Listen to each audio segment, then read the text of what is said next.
नमस्कार दोस्तों, Shivaji science point में आप सभी लोगों का स्वागत है। हम लोग डिस्कस कर रहे थे क्लास 12 का केमिस्ट्री, जिसमें से हम लेसन डिस्कस कर रहे थे पृष्ठ रसायन।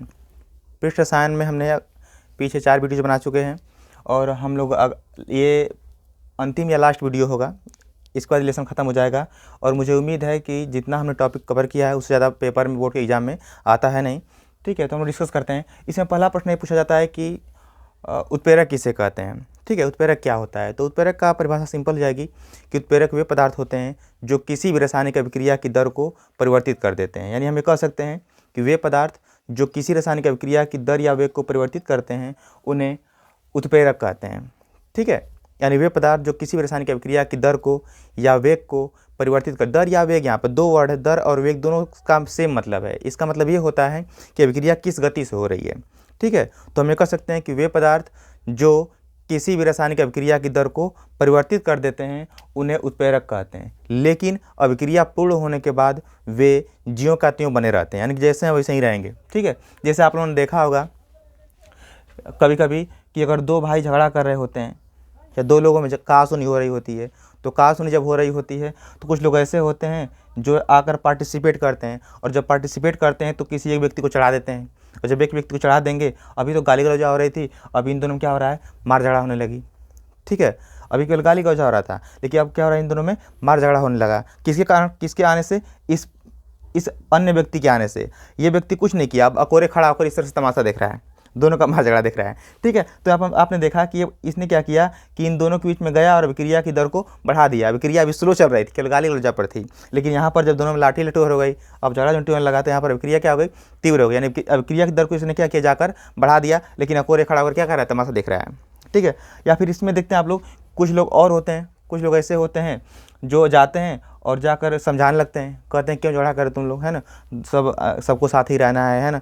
तो अब अभी तो लाठी उठी चल रही थी, चाहे गाली गलौज जो भी हो रहा था, लेकिन इसके जाने से झगड़ा क्या हो गई, शांत हो गई। यानी अभिक्रिया की दर क्या हो गई, धीमी हो गई। यानी इस व्यक्ति के जाने से अभिक्रिया की दर क्या हो गई है, धीमी हो गई है। तो यानी कि वही कहने का मतलब है कि वे पदार्थ जो किसी रासायनिक अभिक्रिया की दर को बढ़ाते अथवा घटाते हैं, यानी कि परिवर्तित कर देते हैं, उन्हें उत्प्रेरक कहते हैं। तो उत्तर हमारा क्या होगा परीक्षा के लिए कि वे पदार्थ जो किसी रासायनिक अभिक्रिया की दर को परिवर्तित कर देते हैं उत्प्रेरक कहलाते हैं, परंतु अभिक्रिया के दौरान वे ज्यों का त्यों बने रहते हैं। ठीक है, हम एग्जाम्पल की बात करें यहाँ पर उत्प्रेरक में, जैसे हमने लिया नाइट्रोजन और यहाँ पर लिया हाइड्रोजन। ठीक है, जब नाइट्रोजन क्रिया करता है हाइड्रोजन के साथ, ठीक है, तो यहाँ पर देखिए एन कितना हमारे पास है, 2 है, तो लिख रहे हैं यहाँ पर 2n, है ना, 2 ठो क्या हमारे पास है, n है, 2n है यहाँ पर, और H कितना है, 2 तिहाई 6 ठो है, तो 2 तिहाई 6। ठीक है, यानी यहाँ पर क्या बना, अमोनिया बना। तो जब नाइट्रोजन और हाइड्रोजन क्रिया करेगा और अमोनिया बनेगा, ये कौन सी विधि है, अमोनिया के निर्माण की हैबर विधि है। तो आपसे पूछ सकता है कि अमोनिया के निर्माण की हैबर विधि में कौन सा उत्प्रेरक का कार्य करता है, कौन उत्प्रेरक का कार्य करता है, तो Fe, यानी जो आयरन है यही उत्प्रेरक का कार्य करता है। किस में, हैबर विधि से अमोनिया के निर्माण में, है ना, हैबर विधि से अमोनिया के निर्माण में आयरन जो होता है वह उत्प्रेरक का कार्य करता है। ये मोलिब्डेनम, जो एक नीचे क्या लिखा है वो मोलिब्डेनम है। मोलिब्डेनम पर हम लोग चर्चा करेंगे आगे नेक्स्ट वीडियो में, नेक्स्ट टॉपिक पे। ठीक है, तो आप लोग सीखिए कि उत्प्रेरक क्या होता है। अभी इसमें से और प्रश्न बनते हैं यहाँ से। अगला है वनस्पति तेल।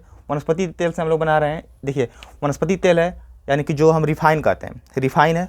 रिफाइन का जब हम कराएंगे हाइड्रोजन से क्रिया, जब रिफाइन की हाइड्रोजन से क्रिया कराएंगे किसकी उपस्थिति में, निकिल की उपस्थिति में, तो बनेगा यहाँ से वनस्पति घी। क्या बनेगा, वनस्पति घी, यानी क्या बनेगा, डालडा बनेगा। ठीक है, तो यहाँ पर डालडा बनेगा यहाँ पर। तो हो क्या रहा है यहाँ से कि वनस्पति तेल क्रिया करा रहे हैं हाइड्रोजन के साथ, तो वनस्पति तेल से वनस्पति घी के निर्माण में कौन सा उत्प्रेरक कार्य करता है, तो बताएंगे हम लोग निकिल। ठीक है, निकिल क्या करता है, उत्प्रेरक का कार्य करता है। तो देखिए अभिक्रिया इन दोनों से हो रही थी, अब स्लो हो रही है, कैसी हो रही थी उससे मतलब नहीं है, लेकिन दोनों में अभिक्रिया हो रही थी, लेकिन इन अन्य व्यक्ति के आने से इन दोनों की अभिक्रिया पर क्या हो गया, प्रभाव पड़ा, यानी परिवर्तन हुआ। ठीक है, इनकी दर में क्या हो गया, परिवर्तन हो गया, है ना। तो वे पदार्थ जो किसी रासायनिक अभिक्रिया की दर को परिवर्तित कर देते हैं उन्हें उत्प्रेरक कहते हैं। ठीक है, अब यहाँ पर एक और हेडिंग आती है परीक्षा में कि सक्रियक किसे कहते हैं या उत्प्रेरक वर्धक किसे कहते हैं। तो यहाँ पर वर्धक का मतलब होता है बढ़ाने वाला, और यहाँ पर उत्प्रेरक आप लोग देख चुके हैं। ठीक है, यानी हम ये कह सकते हैं कि वे पदार्थ जो किसी उत्प्रेरक की क्रियाशीलता को बढ़ा देते हैं। वर्धक माने क्या होता है, बढ़ाने वाला, वर्धक मतलब बढ़ाने वाला। तो हम ये कह सकते हैं कि वे पदार्थ जो किसी उत्प्रेरक की क्रियाशीलता को बढ़ा देते हैं, उन्हें उत्प्रेरक वर्धक या सक्रियक कहते हैं। जैसे यहाँ पर अमोनिया, नाइट्रोजन और हाइड्रोजन क्रिया करके अभी ऊपर देखा आपने कि अमोनिया बन रहा था, क्या बन रहा था, NH3 बन रहा था, किसकी उपस्थिति में, Fe। तो Fe क्या कर रहा था, यहाँ पर उत्प्रेरक का कार्य कर रहा था। ठीक है, 1 मिनट।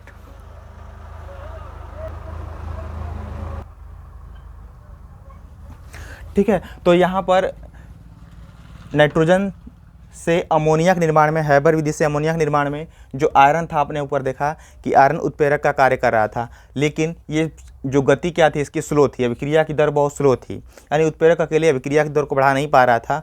तो हो क्या गया कि जब हम मॉलिब्डेनम मिलाया साथ में, इसके साथ में मॉलिब्डेनम मिला दिए, तो इस मॉलिब्डेनम के आने से अभिक्रिया की दर क्या हो गई, बढ़ गई, यानी कि उत्प्रेरक क्रियाशीलता क्या क्या बढ़ा दिया गया। जैसे एग्जाम्पल में, जैसे 2 लोग झगड़ा कर रहे हैं, ठीक है, 2 लोग झगड़ा कर रहे हैं, अभी गाली गलौज जब बात आ रही है, तो एक व्यक्ति जाते हैं और आकर इनको चढ़ाते बढ़ाते हैं। ठीक है, यानी किसका कार्य कर रहे हैं, उत्प्रेरक का कार्य कर रहे हैं, सोच रहे हैं कि अभिक्रिया की दर को हम परिवर्तित कर दें। ठीक है, तो ये जाकर इनको चढ़ाते बढ़ाते हैं, लेकिन चढ़ाने बढ़ाने से कोई खास फर्क नहीं पड़ता है, हल्का फुल्का गाली गलौज हो जाती है, लेकिन कोई खास फर्क नहीं पड़ता है। लेकिन इसी में भी इनके साथ 2 लोग मिल गए, है ना, इनके साथ 2 व्यक्ति चले गए। अब 2 लोग जाकर मिलकर चढ़ा रहे हैं।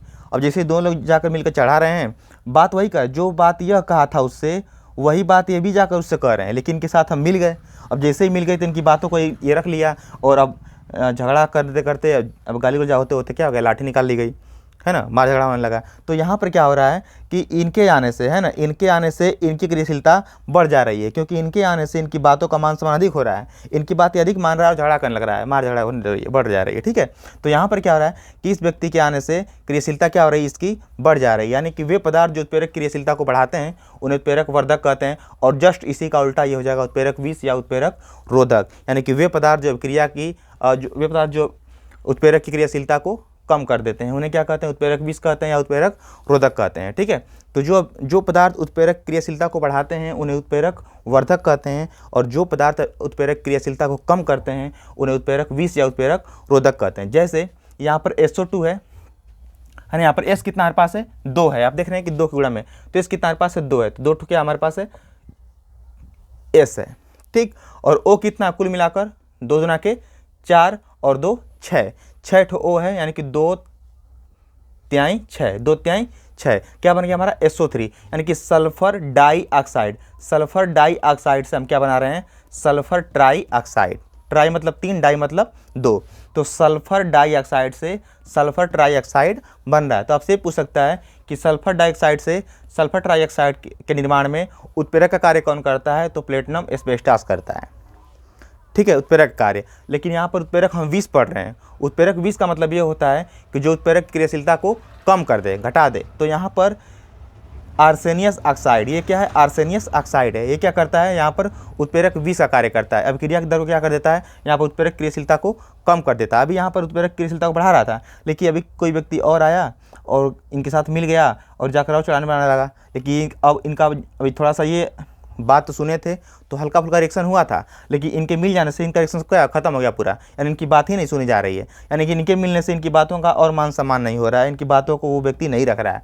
इसका मतलब ये है कि जो इनका क्रियाशीलता थी वो क्या हो गई, घट गई, यानी कि वे पदार्थ जो उत्प्रेरक क्रियाशीलता को कम कर देते हैं उन्हें उत्प्रेरक विष कहते हैं। तो यहाँ पर देख रहे हैं कि SO2 से SO3 के निर्माण में आर्सेनियस ऑक्साइड जो है उत्प्रेरक विष का कार्य कर रहा है ना, ये, और प्लेटिनम एस्बेस्टस क्या कर रहा है, उत्प्रेरक कार्य कर रहा है। लेकिन जब ये जा रहा है, जब इसको मिला दे रहे हैं अभिक्रिया में, तो इसके आने से इसकी क्रियाशीलता क्या हो जा रही है, कम हो जा रही है। तो जिसके आने से क्रियाशीलता कम हो रही है क्या कहलाएगा, हमारा उत्प्रेरक विष कहलाएगा। फिर यहाँ पर देखिए, ये जो है एसिटिल क्लोराइड है, एसिटिल क्लोराइड है, और यहाँ पर हाइड्रोजन है। देखते हैं हम लोग क्या बनता है। तो इसमें से एक H और एक Cl निकल जाएगा बाहर, एक H और एक Cl निकल जाएगा बाहर।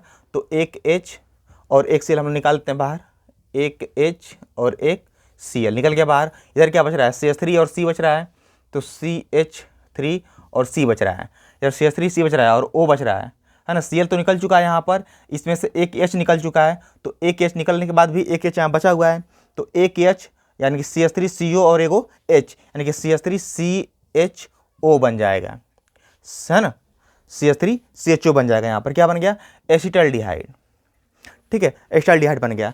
तो यहाँ पर एसिटाल्डिहाइड के निर्माण में कौन सा उत्प्रेरक कार्य करता है, प्लेटिनम। और यहाँ पर जो BSO4 यानी कि बेरियम सल्फेट किसका कार्य करता है, उत्प्रेरक विष का कार्य करता है। ठीक है। उत्प्रेरक बीज का कार्य करता है। तो यहाँ पर आपने देखा उत्प्रेरक बीज क्या होता है, उत्प्रेरक वर्धक क्या होता है, और है ना, और उत्प्रेरक रोधक क्या होता है, सब देख लिया आप यहाँ पर। और हम लोग नेक्स्ट चलते हैं कि रेटिकुलाइट क्या होता है। रेटिकुलाइट किसे कहते हैं और रक्षण किसे कहते हैं। ठीक है। तो रेटिकुलाइट का मतलब ये होता है यहाँ से कि आप जानते हैं कि जो द्रव विरोधी कोलाइड होता है, हमने पिछले वीडियो में पढ़ाया है। देखिए सभी वीडियो जब आप रेगुलर देखेंगे, सभी वीडियो क्रम से देखेंगे तो आपको बेहतर समझ में आएगा। ठीक है। तो यहाँ पर जैसे हम लोग पिछले वीडियो में पढ़े थे कि द्रव विरोधी कोलाइड किसे कहते हैं, तो बताया था कि जो द्रव विरोधी कोलाइड होते हैं वो अस्थायी होते हैं, अस्थायी होते हैं। ठीक है। जो द्रव विरोधी होते हैं वो अस्थायी होते हैं। अस्थायी का मतलब होता है कि कोलाइड विलयन है, लेकिन कब उनको हम स्कंदन कर सकते हैं आसानी से, है ना। जैसे मिलाएंगे अपघट्य पदार्थ तो उनका स्कंदन आसानी से हो जाएगा, यानी कि वो फिर से क्या हो गए, फिर पुरानी अवस्था में आ गए। तो अस्थायी नहीं है, अस्थायी है, बिगड़ सकते हैं वो। ठीक है। तो यहाँ पर उसी को हमको ध्यान रखकर चलना है। तो रेटिकुलाइट का मतलब ये होता है कि जो द्रव विरोधी कोलाइड होते हैं उनमें थोड़ी मात्रा में अगर हम मिला दें द्रव से नहीं कोलाइड तो उसका स्कंदन क्या होगा, पूर्णतया रुक जाएगा, है ना। यहाँ पर रेटिकुलाइट का मतलब होता है कि रक्षा कर रहा है। आप देखिए स्कंदन होना मतलब उसका अस्तित्व समाप्त हो जाना, है ना। स्कंदन हो जाना मतलब उसका अस्तित्व समाप्त हो जाना, उसका अस्तित्व क्या जाएगा, समाप्त हो जाएगा, है ना। जो द्रव विरोधी कोलाइड है उसका अस्तित्व समाप्त हो जाएगा। तो यहाँ पर जब द्रव विरोधी कोलाइड स्कंदन हो रहा होता है तो उसमें थोड़ी मात्रा में अगर हम मिला दें द्रव से नहीं कोलाइड तो उसका स्कंदन क्या होगा, पूरा रुक जाएगा, यानी कि उसका अस्तित्व समाप्त होने से बच जाएगा। और बचा किसके कारण है, द्रव से नहीं के कारण। तो द्रव से नहीं क्या कहलाएगा, हमारा रेटिकुलाइट कहलाएगा। और इस पूरी क्रिया को हम क्या बोलेंगे, रक्षण बोलेंगे। चलिए इसको हम देख लेते हैं। हमने परिभाषा में आप इसलिए लिख सकते हैं इसमें कि द्रव विरोधी कोलाइड में, परिभाषा बता रहे हैं आप लोगों को इसकी, द्रव विरोधी कोलाइड में थोड़ी मात्रा में द्रव से नहीं कोलाइड मिलाने से उसका स्कंदन पूर्णतया रुक जाता है। इस दशा में द्रव से नहीं कोलाइड रेटिकुलाइट कहलाता है तथा यह क्रिया रक्षण कहलाती है। ठीक है। इसी को हमने शार्ट में थोड़ा सा लिख दिया है ताकि समझ में आपको आ जाए। तो हम लिखे हैं कि द्रव विरोधी कोलाइड में, है ना, आप वर्डों देखिए शार्ट में लिखे हैं इसलिए वर्डों को हम काट दिए हैं, वर्डों को हम पूरा कर रहे हैं बताकर। तो द्रव विरोधी कोलाइड में थोड़ी मात्रा में द्रव से नहीं कोलाइड मिला देने से यह अस्थायी हो जाता है। ठीक है। यह अस्थायी हो जाता है और इसका स्कंदन पूर्णतया रुक जाता है, इसका स्कंदन पूर्णतया रुक जाता है। इस दशा में द्रव से नहीं कोलाइड को रेटिकुलाइट कहते हैं तथा यह क्रिया रक्षण कहलाती है। फिर से बताते हैं आप लोगों को एक बार और। द्रव विरोधी कोलाइड में थोड़ी मात्रा में द्रव से नहीं कोलाइड मिला देने से यह अस्थायी हो जाता है और इसका स्कंदन पूर्णतया रुक जाता है। इस दशा में द्रव से नहीं कोलाइड रेटिकुलाइट तथा यह क्रिया रक्षण कहलाती है। ठीक है। तो ये हुआ कि द्रव रेटिकुलाइट किसे कहते हैं या रक्षण क्या होता है, तो हम लिखेंगे इसको। नेक्स्ट हमारा टॉपिक है कि स्वर्ण संख्या किसे कहते हैं। ये सभी हेडिंग, ये जो स्वर्ण संख्या है बहुत बार परीक्षा में पूछा गया है कि स्वर्ण संख्या किसे कहते हैं, गोल्ड नंबर। और स्वर्ण जो होता है द्रव विरोधी कोलाइड है। जितने भी धातुएं होती हैं, मैंने बताया था आपको कि जो भी धातुएं होती हैं, गोल्ड, सिल्वर, प्लेटिनम, आयरन, ये सभी कैसी होती हैं, तो सभी द्रव विरोधी होती हैं। ठीक है। तो हम ले रहे हैं यहाँ पर गोल्ड स्वर्ण संख्या का मतलब यहाँ पर हम उपयोग कर रहे हैं गोल्ड सॉल्व को, इसलिए यहाँ पर गोल्ड नंबर निकलेगा। तो यहाँ पर हम एग्जाम्पल थोड़ा समझाएंगे। परीक्षा में देखिए हम एग्जाम्पल को भी याद रखना होता है, परिभाषा को भी याद रखना होता है। तो हम क्या करेंगे, केवल एक चीज़ याद रखेंगे जिससे हमको दोनों चीज़ याद रहें। ठीक है। तो हम केवल एग्जाम्पल याद रखेंगे और एग्जाम्पल भी यहाँ पर ये सवाल भी पूछा गया है, ये सवाल भी एक तो है, एग्जाम्पल भी है और परिभाषा भी से हम लोग बना लेंगे। ठीक है। तो यहाँ पर पहले हम एग्जाम्पल समझाते हैं एग्जाम्पल क्या लिखा गया है। तो एग्जाम्पल में लिखा गया है कि गोल्ड सॉल्ट के 10 मिली विलयन में 10% NaCl का 1 मिली विलयन मिलाने से पहले 25 मिली स्टार्च मिला देने से उसका स्कंदन पूर्णतया रुक जाता है। स्कंदन रुक जाने का मतलब क्या होता है, उसका अस्तित्व समाप्त होने से बच जाना। ठीक है। अब चलिए हम इसको कन्वर्ट करते हैं परिभाषा के रूप में। ठीक है। अब इसी को कह सकता है, ये प्रश्न है, इसी में आगे जोड़ सकता है कि स्टार्च की स्वर्ण संख्या क्या होगी, है ना। स्टार्च की स्वर्ण संख्या क्या, इसी में पूछ सकता है, क्योंकि यहाँ पर लिया क्या गया है, स्टार्च लिया गया है। तो जो पदार्थ लिया गया रहेगा परीक्षा में, है ना, इस प्रश्न में जो पदार्थ लिया गया रहेगा उसी पदार्थ की स्वर्ण संख्या पूछेगा। ठीक है। तो इसमें आपसे ये पूछ सकता है कि स्टार्च की स्वर्ण संख्या क्या होगी। तो हम बता रहे हैं अभी क्या होगी, अभी हम लोग निकाल लेंगे उसको। परिभाषा पर लिखिए। परिभाषा कैसे लिखेंगे, गोल्ड सॉल्ट के 10 मिली विलयन में 10% NaCl का 1 मिली विलयन मिलाने से पहले, यहाँ तक सेम रहेगा, मिलाने से पहले। ठीक है। मिलाने से पहले पदार्थ की जिस मात्रा को मिलाने से, है ना, पदार्थ की जिस मात्रा को मिला देने से उसका स्कंदन पूर्णतया रुक जाता है। पदार्थ की, यानी कि हमने पदार्थ के रूप में क्या लिया, स्टार्च लिया, और मात्रा के रूप में कितना लिया, 25 मिलीग्राम। ठीक है, तो पदार्थ की जिस मात्रा को मिला देने से उसका स्कंदन पूर्णतः रुक जाता है, उसे उसकी स्वर्ण संख्या कहते हैं। यानी कि हमने पदार्थ का 25 ml लिया है, तो स्वर्ण संख्या कितनी होगी स्टार्च की, 25 होगी। हमने यहाँ पे एग्जाम्पल में लिखा है 25 मिले। ठीक है, तो यहाँ पर फिर से बता परिभाषा कैसे लिखेंगे इसको, यहाँ से कि गोल्ड सॉल्ट के 10 मिली विलियन में, गोल्ड सॉल्ट के 10 मिली विलियन में 10% NaCl का 1 मिली विलियन मिलाने से पहले, 10% NaCl का 1 मिली विलियन मिलाने से पहले पदार्थ की जितनी मात्रा मिलाने पर, पदार्थ की जितनी मात्रा मिलाने पर या मिला देने से उसका स्कंदन पूर्णतः रुक जाता है, वह संख्या या वह मात्रा उस पदार्थ की गोल्ड संख्या कहलाती है, या गोल्ड नंबर कहलाती है, या स्वर्ण संख्या कहलाती है। ठीक है, हमने कुछ एग्जाम्पल लिया है। जिलेटिन का होता है 0.005 मिलीग्राम स्वर्ण संख्या, यानी कि हम पदार्थ यानी कि जिलेटिन की इतनी मात्रा लेंगे तो स्वर्ण का स्कंदन रुक जाएगा। एल्ब्यूमिन का कितना होता है 0.1 से 0.2 मिलीग्राम, यानी कि हम एल्ब्यूमिन का अगर 0.1 से 0.2 मिली ले लेंगे तो स्वर्ण का स्कंदन पूर्णतः रुक जाएगा। ठीक है, यहाँ पे स्टार्च का 25 है, क्योंकि हमने स्टार्च का 25 मिली लिया है, तो स्कंदन इसका क्या हो गया, रुक गया है। यानी कि जितना मात्रा पदार्थ जितनी मात्रा मिलाने से उसका स्कंदन पूरा रुक जाएगा, वही मात्रा उसकी स्वर्ण संख्या कही जाएगी। ठीक है, तो ये हुआ, ये अंतिम टॉपिक थे और यहाँ पे समाप्त हो चुका है पृष्ठ रसायन। देखते हैं और कुछ बचे हुए पार्ट हैं तो उसको समझा दे रहे हैं अभी। ठीक है,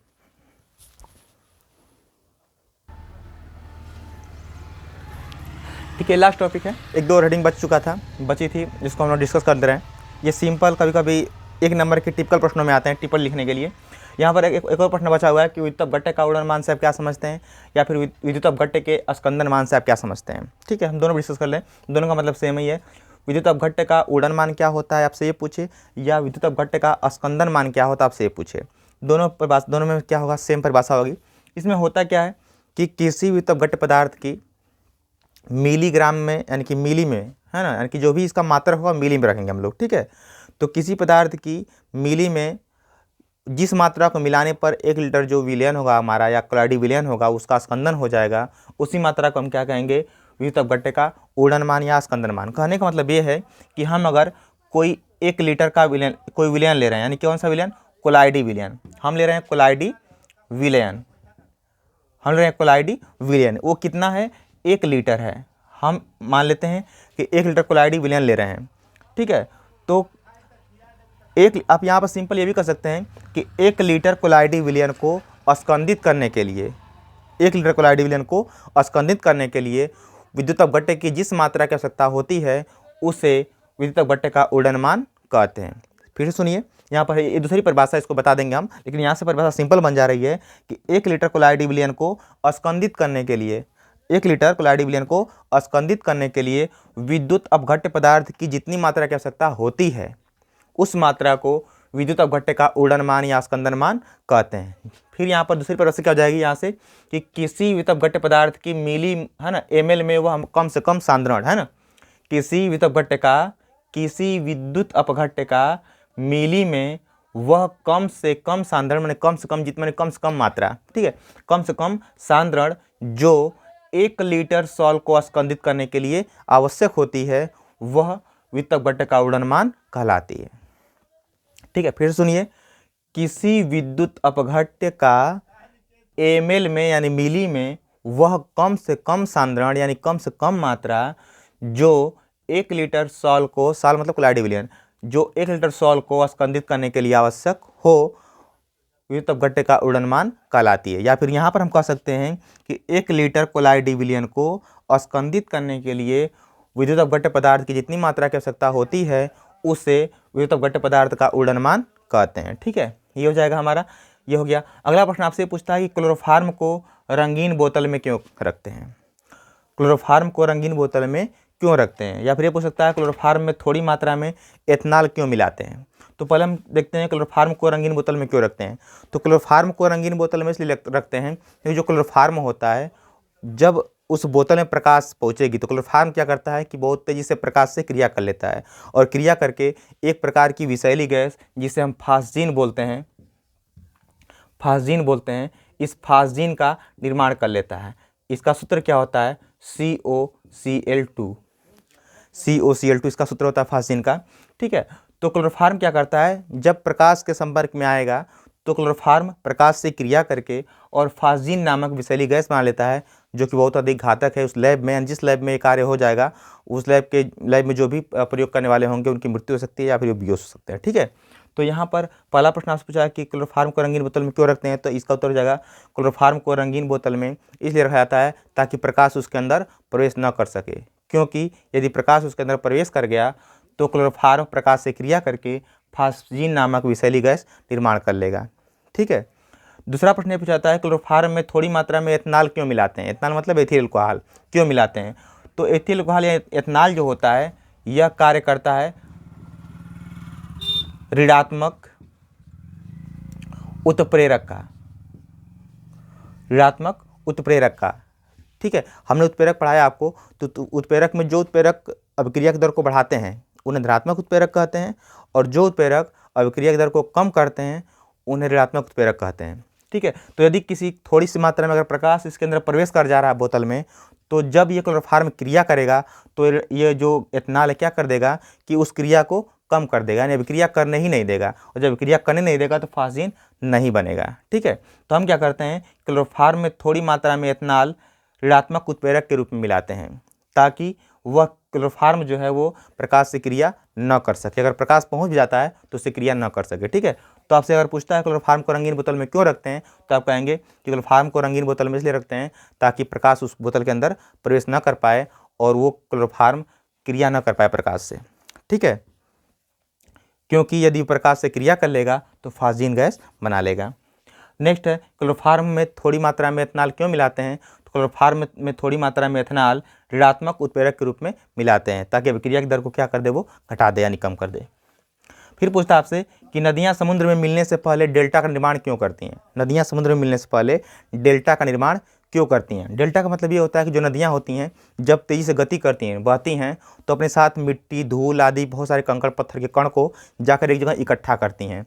जब इकट्ठा होते होते वही एक मिट्टी का भंडार बन जाता है, उसी भंडार को हम क्या बोलते हैं, डेल्टा बोलते हैं। तो वही चाह रहा है कि जब नदियाँ समुद्र में मिलती हैं तो समुद्र में मिलने से पहले, प्रश्न ऐसे बनेगा कि नदियाँ समुद्र में मिलने से पहले डेल्टा का निर्माण क्यों करती हैं। तो मैंने आपको बताया था कि जो नदियों में जो कण होते हैं, यानी रेत होते हैं और बालू के कण होते हैं, तो जो रेत होते हैं या बालू के कण होते हैं या पत्थर के कण होते हैं उन पे ऋण आवेश होता है। कैसा होता है, ऋण आवेश होता है। और जो समुद्र का पानी है, समुद्र में कैल्शियम घुला रहता है, मैग्नीशियम घुला रहता है, ये सभी घुले रहते हैं। तो कैल्शियम जो होता है वो धनायन होते हैं, मैग्नीशियम कैसे होते हैं, धनायन होते हैं। इन पे धन आवेश होता है, इन पे क्या होता है, धन आवेश होता है। तो जो रेत के बालू के कण है उन पर ऋण आवेश होता है, और जो समुद्र में घुला हुआ लवण है उन पे धन आवेश होता है। तो जब ये धन ऋण के संपर्क में आता है तो दोनों आपस में जुड़ जाते हैं और वहाँ पर उनका स्कंदन हो जाता है, और जब स्कंदन हो जाएगा तो वहीं पर वो जमने लगते हैं और जमते जमते डेल्टा का निर्माण हो जाता है। ठीक है। तो हो क्या रहा है यहाँ पर, कैसे आप बताएंगे इसको कि जब नदियाँ समुद्र में मिलती हैं, ठीक है, समुद्र में मिलती हैं तो मिलने से पहले डेल्टा का निर्माण होता है, क्योंकि मिट्टी में, नदियों के पानी में मिट्टी के कण, रेत के कण या बालू के कण उपस्थित रहते हैं जिन पर ऋण आवेश होता है। और जब ये समुद्र के पानी से मिलती हैं तो समुद्र के पानी में जो धनायन होते हैं वह ऋणायनों के साथ मिलकर उस बालू के कण को या मिट्टी के कण को स्कंदित कर देते हैं, यानी कि उसको जमा देते हैं। ठीक है। हम बस समझा दे रहे हैं आप लोगों को, परिभाषा खुद बना सकते हैं, ये परिभाषा बनाने वाली है। समझा दे रहे हैं आप फिर से कि जो नदियाँ होती हैं, जब नदियाँ क्या करती हैं कि जो भी अपने साथ मिट्टी, बालू, कंकड़ के कण को ले जाती हैं तो उन कंकड़ पत्थरों के कणों को क्या कर देती हैं कि एक जगह इकट्ठा करती हैं, जमा करती हैं, है ना। और जहाँ पर जमा होता है तो जमा होते होते, है ना, एक भंडार हो जाता है, वहाँ पर अधिक मिट्टी हो जाती है और उसी को हम क्या बोलते हैं, डेल्टा बोलते हैं। तो वही पूछता है कि नदियाँ समुद्र में मिलने से पहले डेल्टा का निर्माण क्यों करती हैं। तो हम बताएंगे कि जब नदियाँ समुद्र में मिलती हैं, है ना, तो नदियों में जो रेत के या बालू के कण होते हैं उन पर ऋण आवेश होता है, और समुद्र के पानी में जो आयन होते हैं उन पर धन आवेश होता है। और जब यह धन आयन ऋणायन के संपर्क में आता है तो रेत या बालू कणों का स्कंदन हो जाता है और वो वहीं पर जमने लगते हैं। इस प्रकार डेल्टा का निर्माण होता है। नेक्स्ट पूछता है कि गंदले पानी में फिटकरी जब मिलाते हैं तो वह साफ क्यों हो जाता है, यानी जो गंदा पानी होता है उसे फिटकरी मिलाने से साफ क्यों होता है। तो जो गंदा पानी होता है उसमें भी बालू या रेत के ही कण होते हैं और इन पर भी कैसा आवेश होता है, ऋण आवेश होता है। और फिटकरी जो होता है, फिटकरी का सूत्र आप लोगों को पता होगा, और नहीं पता बता दें आप लोगों को फिटकरी सूत्र क्या होता है। इसका सूत्र होता है K2SO4 इंटू Al2SO4 का थ्रायस, SO4 का थ्रायस इंटू 24H2O। तो यहाँ पर जो पोटेशियम होता है इस पे होता है धन आवेश, और जो एल्यूमिनियम होता है इस पर भी होता है धन आवेश। ठीक है, दोनों धन आवेशित कण हैं। ठीक है, धन आयन है, तो धन आवेश होता है। और आप अभी देखें हैं कि जो गंदा पानी होता है, गंदे पानी में रेत या बालू कण होते हैं जिन पर कैसा आवेश होता है, ऋण आवेश होता है। तो जब गंदे पानी में ऋण आवेश है, यानी कि जो गंदा पानी है उनके कणों पर ऋण आवेश है, तो जब फिटकरी मिलाएंगे तो फिटकरी पर कैसा आवेश आ रहा है, धन आवेश। तो जब ये धन और ऋण आपस में जुड़ जाएंगे, वहाँ से दोनों एक दूसरे को उदासीन कर देते हैं और उनका आकार बढ़ जाता है, वो वहीं पर क्या होते हैं, नीचे जमने लगते हैं। तो रेत मिट्टी के जो बालू कण होते हैं गंदे पानी, वो नीचे बैठ जाते हैं और पानी हमारा क्या होता है, साफ हो जाता है। तो दोनों एग्जाम्पल किसका है, स्कंदनी क्रिया का, यानी कि डेल्टा बनना भी स्कंदन क्रिया है और गंदे पानी का साफ होना भी फिटकरी डालने पर ये भी जो है स्कंदनी क्रिया है। ठीक है, तो दोनों में ऐसा हो रहा है। दोनों में क्या हो रहा है कि जो नदी का पानी हो या गंदा पानी हो, दोनों में रेत के कण होते हैं या बालू कण होते हैं, दोनों पर ऋण आवेश होता है। और जब संपर्क में जब ये फिटकरी जो होता है उस पर धनायन आवेश होता है, यानी कि पोटेशियम आयन, एल्यूमिनियम आयन। जब धन आवेश आएगा ऋण आवेश के संपर्क में, तो दोनों आपस में जुड़ जाएंगे, एक दूसरे को उदासीन कर देंगे और वहीं पर क्या होगा, उनका अस्कंदन हो जाएगा। ठीक है, और यहाँ पर भी क्या हो रहा है, नदियों वाले में भी अस्कंदन हो जा रहा है, इस प्रकार डेल्टा का निर्माण हो रहा है। ठीक है, तो ये लास्ट प्रश्न था, इसके बाद ये पूरा खत्म हो चुका है, इसमें कुछ पूछेगा नहीं आपसे, ये लास्ट है और ये लेसन यहीं तक समाप्त होता है। इसमें से अब तक इससे बाहर से कभी प्रश्न न बना है और हमें लगता है कि बनेगा भी नहीं, क्योंकि कुछ टॉपिक जो बनने वाले थे उसको निकाल दिया गया। ठीक है, आज के लिए धन्यवाद।